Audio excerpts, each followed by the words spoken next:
Today I want to show you how to tap your sugar maples. Ready? Here we go. Make, fix, grow, cook. GardenFork.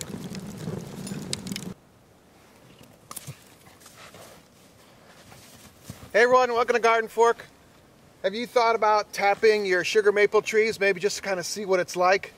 And go, well, let's just see what that's like. So I'm going to show you today kind of low-tech, simple way to tap some sugar maples on your yard. Boil it down, make some maple syrup. What do you say? I say let's do it. All right. Is there a high-tech way? Yeah, we actually have a bunch of videos about this. There'll be a link at the end of the video to click on to see all our maple syrup and how to boil and how to drill and all that. But this is really easy. You want to get what are called drop lines. You can buy these on tubes? Amazon or eBay. There's guys that basically will put together the drop lines for you and they sell them like in a 10 or 20 pack. Did we lose our Labrador? No, we didn't. We see her over there.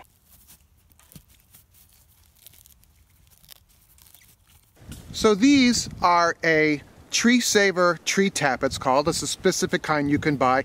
And then this is some blue sap line.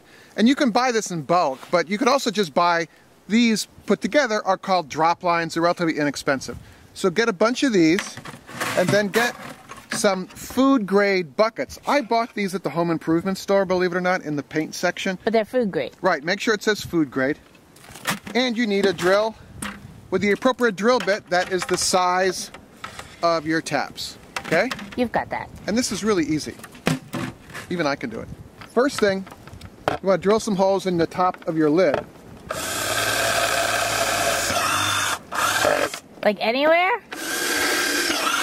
Well, it looks like anywhere to me. Anywhere. And then you got to round it out. My bit isn't the right size, so. What do you mean round it out? Well, the hose is bigger than the tap. Oh, this is for the hose. This is for the hose. And then take your hose and push it through here. Now, why we're doing this is because we want our sap lines to drip into the bucket, but we don't want the sap tubing to lie in the sap itself.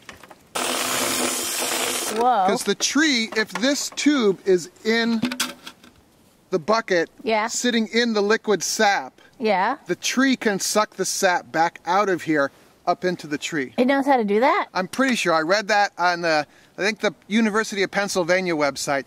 It'll do a reverse pull and it'll pull the sap out of your bucket. That's sneaky. Nature. That's some expert drilling you're doing. You want to help me?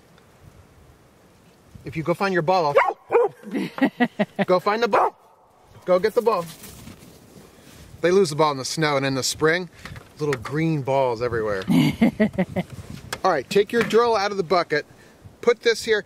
You want to sight your bucket in the shade of the tree, okay? Because sap has sugar in it, and if it's exposed to too much light and it warms up, it can actually start to, it's called going sour. It's actually starting to ferment, is what it's doing. So put your bucket on the shady side of the tree, if you can. If you know what the shady side is. Or the level side. Sometimes you have to put a rock underneath here or something because it's not super level. And the snow could melt and then maybe it's level now, but maybe it won't be level then. And then it falls over, yeah. If this is a tree that hasn't been tapped before, you're good. If it has been tapped, you want to be 6 inches away, over and up from an existing hole. We want to find a flat surface and drill at a slightly upward angle.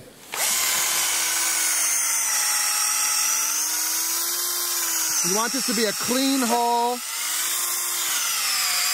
in about 1.5 inches, and just what do you mean pull out that sawdust. What do you mean a clean hole? You don't want to like...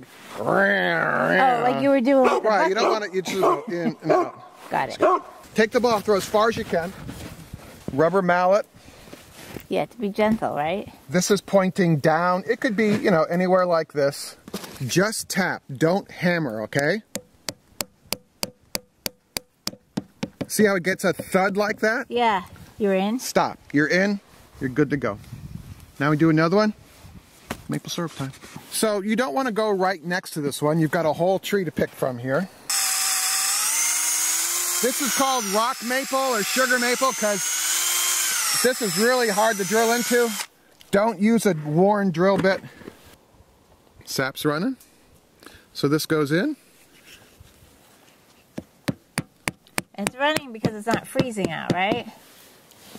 You want warm days and cold nights. That's what causes the pumping action for the sap to come up the roots and up into the tree, and you're tapping into kind of like the capillary veins of the tree are about this far in from the bark.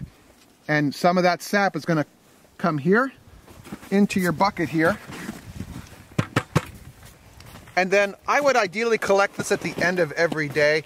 If you're a weekender, maybe you want to put 1 bucket for every line and be very conservative with how many taps you put in a tree, okay? Because the trees have to live. There's all sorts of opinions about how to do this. This is the amateur. And Henry's opinion. Come here. Oh, by the way, clamp this down, snap it down, put a rock on it. Make sure this thing doesn't move. Sometimes you strap around the tree. Throw the ball for your Labrador. What do you guys think? Do you tap your trees? I'd love to hear from you because I learn from you guys, all right? Right here, there should be a thing to click on to watch some of our other maple syrup videos. Thanks for watching. Thanks.